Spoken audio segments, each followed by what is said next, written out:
This is Todd Kolb with SD Golf TV. We're here in Orlando, Florida for the PGA Merchandise Show.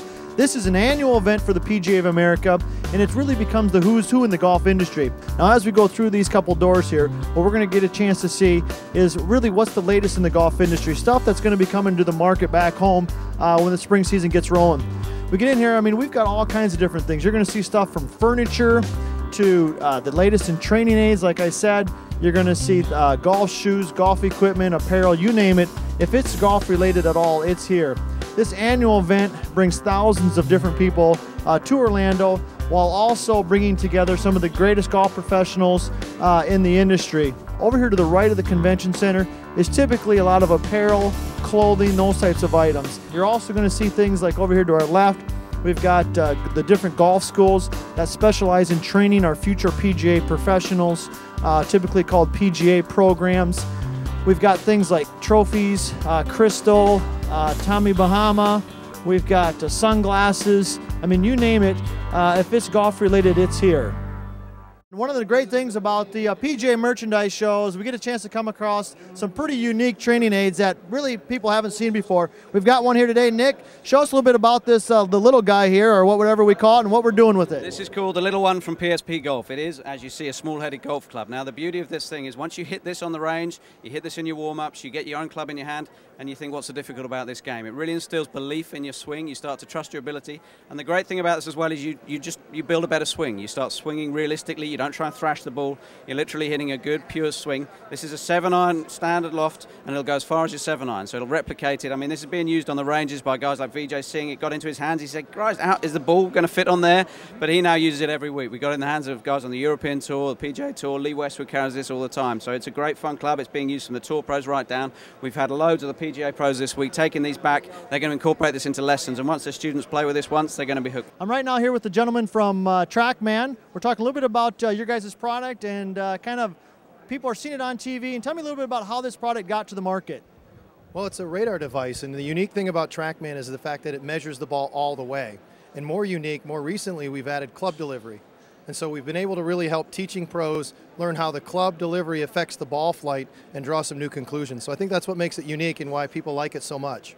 Yeah, you bring up a good point. I'm hearing a lot of talk, even in golf instruction, how golf instructors are really starting to use your guys' product. Whereas before, I know people use it for a lot of club fitting and things like that, but it's really taken a whole new direction with instruction as well. Well, that's right. I mean, traditionally, we've been used by all the equipment manufacturers for just the club fitting side of things, but also R&D. USGA and R&A have had a lot of success with TrackMan.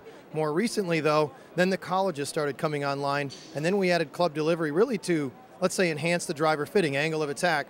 But then now all of a sudden everybody's using the club delivery to start saying, hey, how do we zero out club path? How do we use angle of attack and horizontal swing plane, balance those numbers to get club path at 0, and then now we're watching the ball flight, seeing how, hey, if we need a straight ball flight, that's 0 spin axis. How do we get there?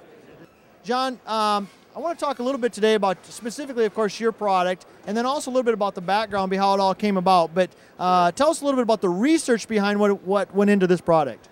Well, Tour Tempo was developed by my father, and he did a lot of research in studying golf swings, and he noticed an interesting trend. And really, to kind of give you the Cliff Notes version, he found out that all these tour pros were swinging with a certain ratio of backswing to downswing, and that ratio was 3-to-1. The other interesting thing he found is that tour pros don't swing low and slow. They swing really fast. If you time Tiger Woods' backswing from takeaway to the top of the swing, it's about 2/3 of a second, and he's all the way back down to impact in less than a second total. Most amateur golfers are just a second just to get to the top of the swing. So that was kind of some of the research he did by studying the video, and we created devices from that. So let's get into a little bit of the specifics of the product. We know the importance of tempo and kind of how we got to this point. So what are they going to do? How does it work? Well, here's how it works. You've got a little device on your ear, and it's like a Bluetooth. And what happens with this device is that it'll emit 3 tones. And those 3 tones tell you to start your backswing, top of the backswing, and impact. And when you match your swing to those tones, you're going to hit better shots, farther shots, the whole deal. How do we determine what our tempo is? Because you mentioned that there's different tempos for different players. How do we figure out what the tempo is best for me? What you're going to want to do is when you first start, you can try the 24/8 tones, and we've kind of named them. There's 4 speeds. 24/8 is the 3rd speed. If it seems way too slow, you can go to the faster one, which is 21/7. If it's kind of quick for you, you can start at 27/9. And then you can experiment from there and find out which one gives you more speed, more distance, more accuracy. And once you find the one you want, then you just dial that in. Every time you go to practice, you use the tones. Now, one of the things that anybody, if they want to improve their golf game, they got to improve their putting. So I'm here with Nick. Nick's got something kind of interesting we came across. Nick, tell me what you guys are pitching here today. Okay, we have a product called Putt Pucks. It's a 3-in-1 putting system. So it's a really novel training aid, beautifully engineered out of aluminum, you guys say over here. So we've got 3 pieces in one. The first, the outer size, is the size of a golf hole, 4¼ inches across. So you can practice putting against this. If you hit it square, it comes back square. If you push it a little, it goes off to the right. But you keep your head still. You don't need to look up. You see exactly, and you get instant feedback on how well you're hitting the ball. So once you've mastered it on that one, flip it over, take that one aside, and you've got a smaller puck to aim at. This is the size of an ice hockey puck. It's why the product's called Putt Pucks. We were playing around with an ice hockey puck, seeing the rebound, and that's where the idea came from. We thought, why not put a smaller one in and a bigger one? So we've then got the tiny one, right? This is one that people carry in their bag. You can play some great games with this called the Putt Pucks Flip. You put this on the ground, you hit it, it literally flips over if you catch it perfectly square, and it flips again and again and again. The world record for this is 27 in a row. A guy called Brett Rumford on the European Tour. We had it on the putting green at the PGA Championships at Wentworth last year. And I mean, these guys, Michael Campbell was playing around with it in their house. There's loads of fun games. I'd love to show you a couple of the different games with it.